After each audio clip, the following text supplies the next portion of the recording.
چې زما دا 2 فوټه جسم چې تاله زه در کوم د دې لپاره په دنیا کې یو قانون وي دا قانون مطابق دا 2 فوټه جسم استعمال کا ما جنت ستا د لپاره تیار کړی جهنم مې د کافر د لپاره تیار کړی ستا مستحق ته چې د کوم ځای مستحق هغه جنت دی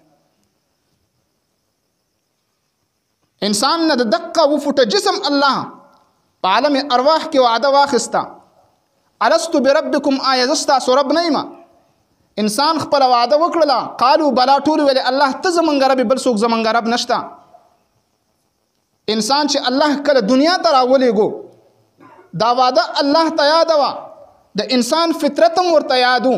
چې دا انسان ډېر عجیبه شی دی د دنه خبره ډیره زر یریږي یو بل احسان پیدا وکا دله د ټیوشن بندوبست شروع کا الله رب العزت د انسان د پاره انسان د راهنمایي د پاره د پیغمبرانو سلسله را شروع کړله لکه څنګه چې یو ماشوم سکول ته ځي سکول کې 2 قسمه سبق دله ورکوي ماشوم له اول نمبر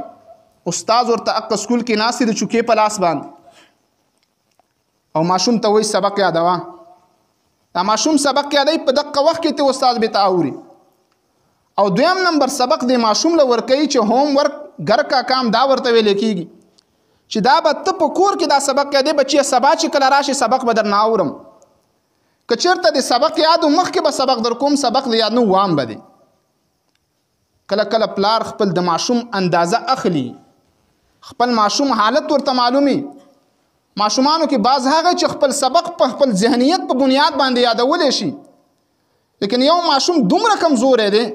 چې هغه سبق نشي یادولی پلار د ماشوم د پاره د ټیوشن بندوبست کوي په فارغ وخت کې یو استاد سره خبره کوي زما بچی ته به ته راځي ما بچی ته به سبانې سبق یادې دقه شانتې سلسله الله رب العزت خپلو بندګانو سره وکړله الست بربکم وعده مې اخیستې ده انسان ډېر کمزوری ته وعده ته یېرېږي الله د آدم علیه الصلاة والسلام نه سلسله را شروع کړله هر پیغمبر راغی خپله وعده ور یاده کړه قولوا لا اله الا الله تفلحون الست بربکم خپله وعده را یادوئ د آدم علیه الصلاة والسلام نه دا سلسله را روانه وه تر دې پورې چې نوح علیه السلام والسلام د زمانې پورې 1442 کاله ووته دا هغه زمانه وه نه پکې شرک و نه پکې بدعت و هېڅ قسم غلط عقاید پکې رایج نه و کله چې د نوح علیه الصلاة والسلام زمانه راغله دقه وخت کې بت پرستي شروع شوله شرک پرستي شروع شوله الله رب العزت سلسله د انبیاو را شروع کړله دوی ته خپل وعده ور یادوله الست بربکم وعده یې رانه کوي سلسله را روانه وه محمد رسول الله صلی الله علیه وسلم ته خبره راغله پیغمبر علیه الصلاة والسلام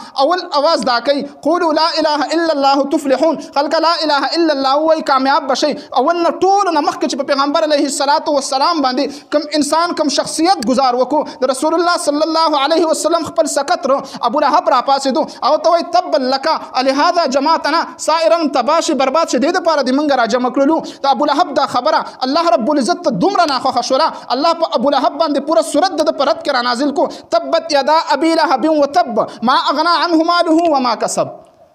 تا الله رب العزت ابو لهب ته دا دهانی کوي چې د رسول الله صلی الله علیه وسلم چرته نشي تبا کېدی البته ستا لاس به ضرور تبا کېږي رسول الله صلی الله علیه وسلم آخري پیغمبر دی نبی علیه الصلاة والسلام نه وروسته بل نوی پیغمبر دنیا ته نه راځي نورو پیغمبران چې به کله د دنیا نه رخصت شو نو دا امید به و چې بل پیغمبر به راشي د امت رهنمایي به وکړي لیکن کله چې رسول الله صلی الله علیه وسلم دنیا ته راغی پیغمبر علیه الصلاة والسلام د الله آخري پیغمبر دی د بل پیغمبر راتګ امید نشته دی دا امت آخري امت دی د امت دپاره یو داسې د رهبر ضرورت و چې قیامت د سبا پورې دقه رهبر رهنمایي کوي سیده لار ته دا ټول امت راوبلي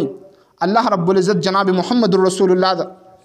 دپاره رسول الله صلی الله علیه وسلم لا کتاب ورکو د قرآن په شکل کې او په دغه کتاب کې د انسان د 2 فوټه د جسم دپاره اصول بیان کړل که چېرته ستا دا 2 فوټه جسم د دې قرآن د اصولو مطابق و د دې قرآن په اصولو باندې برابر و ورځ په قیامت موږ خپلو وعدو ته تیاري ستا دپاره موږ جنت جوړ کړی دی جهنم ستا دپاره نه دی همدقې دپاره رسول الله صلی الله علیه وسلم مبعوث شوی قرآن را لېږلی شوی ټول کتابونه چې الله را لېږلي دقې دپاره را لېږلي دي چې د انسانیت رهنمایي وکړي په مقصد نبوت کې چې د انبیاء کرامو کم کردارو د هغوی چې کم مقصد الله رب العزت څلور ذمہ داران د پیغمبرانو ذکر کړي. هو الذي بعث في الأميين رسولا منهم يتلو عليهم آياته. پیغمبر می تاسو کې را لېږلی اول نمبر ذمہ داری به دی د قرآن آیاتونه په تاسو باندې تلاوت کړي. د قرآن آیاتونو په اول نمبر ذکر کولو نه محترمو د دې د اهمیت اندازه معلومیږي چې الله ته د قرآن تلاوت څومره مقصد څومره مطلوب دی چې اول نمبر د پیغمبر ذمہ داری دا وګرځوله چې دا په امت باندې د قرآن مجید تلاوتونه آیات کوي. یتلو علیهم آیاته ویزکیهم. اول نمبر به د قرآن آیاتونه په تاسو تلاوت کوي. دویم نمبر بس تاسو تزکیه کوي، تاسو به پاکي، تاسو به مهذب جوړي، قرآنی اخلاق به درخی، اخلاق رزیله نه به تاسو پاکي، اخلاق فاضله نه به تاسو مزین کوي. دا دو ذمہ داران د پیغمبر په ابتدا کې ذکر کړل. لیکن محترم خبره دیزه پورې نه ده چې انسان به صرف د قرآن آیت تلاوت کوي او دغه کار به پاکي. د قرآن مقصد دا نه دی چې د قرآن تر واخله په کڅوړی کې بند کا او په کور کې کېده. قرآن د اصلاح عقیدې بنیادی سبق انسانیت لور کوي چې د ټولو نه مخکې ستا د عقیدې بنیاد لازمي ده چې ستا عقیده برابره وي. که د انسان عقیده برابره نه وي نو که دا هر څومره تلاوت وکړي، هر څومره تزکیه د نفس وکړي، د ده په عقیده کې ګمراهیت پروت دی، شرک پکې پروت دی، بدعات پکې پراته دي، نو د دې تلاوتونو هیڅ فایده نشته دی. اول نمبر اصلاح عقیده، دویم نمبر باندې اخلاق فاضله. او پیغمبر علیه السلام په خپل امت باندې دقه دواړه برپور مهنت کړی دی. دوه خبرو د رسول الله صلی الله علیه وسلم د مهنت اندازه د صحابه کرامو د عقایدو نه لګول کېږي. صحابه کرام هغه ژوند چې سړی وګوري د رسول الله صلی الله علیه وسلم د مهنت اندازه ورته وشي چې نبی علیه السلام په کم انداز باندې صحابه کرامو باندې مهنت کړو. زرار بن عمر رضی الله تعالی عنه راغی او فرمایي زه د کور نه په دې حالت کې راووتم، ما ویل چې نن به زه هغه کار کوم کوم کار چې قریشو ونه کو. یعنی نن زه په دې اراده باندې راوتی وم نعوذ بالله د جناب محمد رسول الله سر به کټ کوم. قریش ډیر بیکاره قوم دی، تر اوسه پورې د هغه انسانیت سر د تن نه لرې نه کو. کوم انسان چې د آخري نبی دعوه کړې ده، نن زه په دې اراده راوتی یم جناب محمد رسول الله سر به کټ کوم. دا وایي زه رسول الله صلی الله علیه وسلم پسې نږدې روانم. نبی علیه السلام طواف کو، زم د طواف په بانه باندې روانم، خو اراده مې دا و چې یو ځای ماته مخامخ شي، نو زه په ده باندې حمله کوم. اخر خو هغه د الله پیغمبر و. نبی علیه السلام چې کله زرار بن عمر رضی الله تعالی عنه ولیدو چې نظر یې پشو دلته راشه، هغه راوغوتو تپوس دې کوي په څه اراده راغلی؟ دا وایي په ما باندې یو روب راغی. ما ورته حضرت صرف طواف له راغلی یم. وایي نه اراده ستا طواف نه دی، ته په بله اراده راغلی. رسول الله صلی الله علیه وسلم خپل لاس زما په سینه باندې ږدي. کله چې رسول الله صلی الله علیه وسلم خپل لاس زما په سینه کېښوس، زما د سینې نه دا ګندګي ټوله داسې ووتله لکه انسان چې یوه شیشه صفا کړي. وایي کله چې دا زما زړه صفا شو،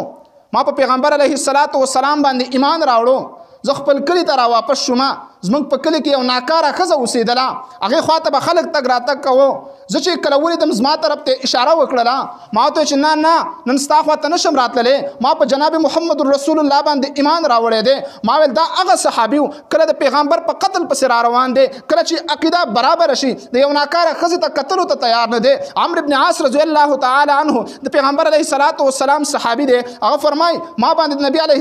السلام متعلق مختلف دورونه تیر شوي دي. اول ځل هغه دور په ما باندې ما د رسول الله نوم په خوله باندې نه ګواره کو. ما ویل چې کله په ما ته موقع میلاو شي رسول الله نه سر کټ کما ما به د نبی علیه الصلاۃ والسلام مخ ته کتل نه ګواره کول. کله چې ما ایمان راوړو د پیغمبر متعلق زما عقیده دا شوله ما نبی علیه الصلاۃ والسلام زمکه په سر باندې ما ته څوک د رسول الله نه زیات محبوب کار نه شو. ما نبی علیه الصلاۃ والسلام نه بیت د پاره لاس ورکو ما لاس می ودی رسول الله صلی الله علیه وسلم لاس راکاږي ز لاس نه پریدم. عمرو بن العاص رضی الله تعالی عنہ فرمای ما نه رسول الله صلی الله علیه وسلم ته پوښ کوي عمرو بن العاص اخر وجه صدا لاس ور نه پریدي ما ته د الله پیغمبر استا متعلق خو زما ډیر عجیب خیالاتو ستا مخ ته ما قتل نشو کتلې ما قتل نشو کولې ما چې تمه ځامن زحمله وکم قتل دي کما نن زما هغه حالات دي چې ستانه ما ته زیات محبوب انسان د زمکه په سر باندې نخکاری د الله پیغمبر مخکنی جون سره به مسه کیږي زما هغه ګناهونه به کم طرف ته ځي. د الله پیغمبر ما ته فرمایل